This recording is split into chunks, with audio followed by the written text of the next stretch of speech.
Patch 3.1 for Battlefield 2042 has once again introduced some changes to a variety of guns. Two of those changes being an adjusted recoil value for the PKP-BP, as well as less dispersion and recoil for both LMGs in general. This has made the PKP not only usable, but a really strong gun to play with. With a specific setup I'm using right now, which you'll see at the end of the video, the PKP becomes really easy to handle in terms of recoil, and it just melts people on all distances. While it is an overall good and very fun gun to play with, it's not exactly the best in any category. While it is very strong in close combat situations, you will still lose most gunfights against SMGs or assault rifles if you're facing a capable opponent. It can be a very good gun to spray down a lot of people on longer distances. That does, however, require you to lay down, which makes you vulnerable to snipers and DMRs. The gun's biggest pro is obviously the size of the magazine, coupled with its all-around decent capabilities. Having 200 rounds to play with means you don't need to dodge out of any fight in order to reload. And this is where the fun really begins. It's all-out warfare with 128 players. We all know the feeling of having a dozen enemies in front of us, but not enough ammunition to spray them all down. The gun's only real weakness is the hip firing, which is why you don't want to get too close to your opponents. Keep it at a nice medium range and you'll soon melt a lot of enemies in a short time. If your aim is better than mine, that is. But then again, who really needs good aim when you have 200 bullets in your magazine? This is the setup I'm currently using. We're going through all the parts real quick.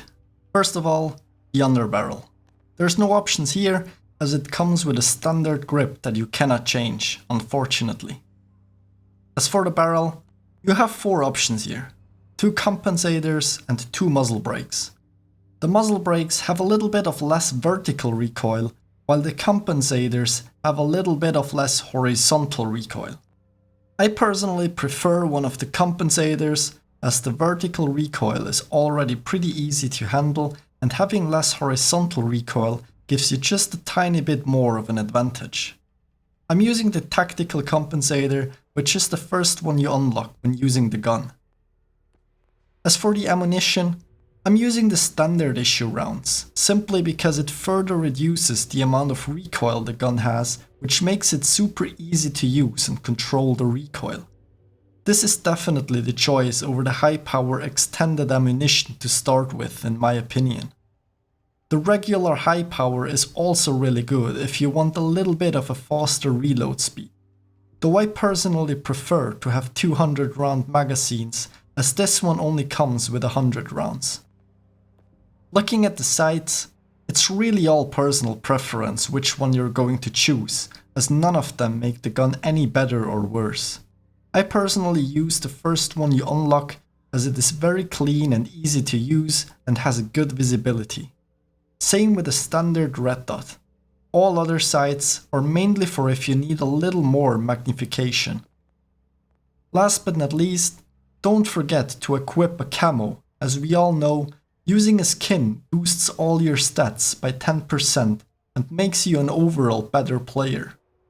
I would have loved to do a more in-depth review / guide for this gun, but unfortunately I didn't have the time to record more gameplay with it. Nevertheless, I hope you enjoyed the video and try the PKP as a result of it. As always, please leave a like and comment, as every little bit helps me grow my channel. Thank you very much and see you in the next video.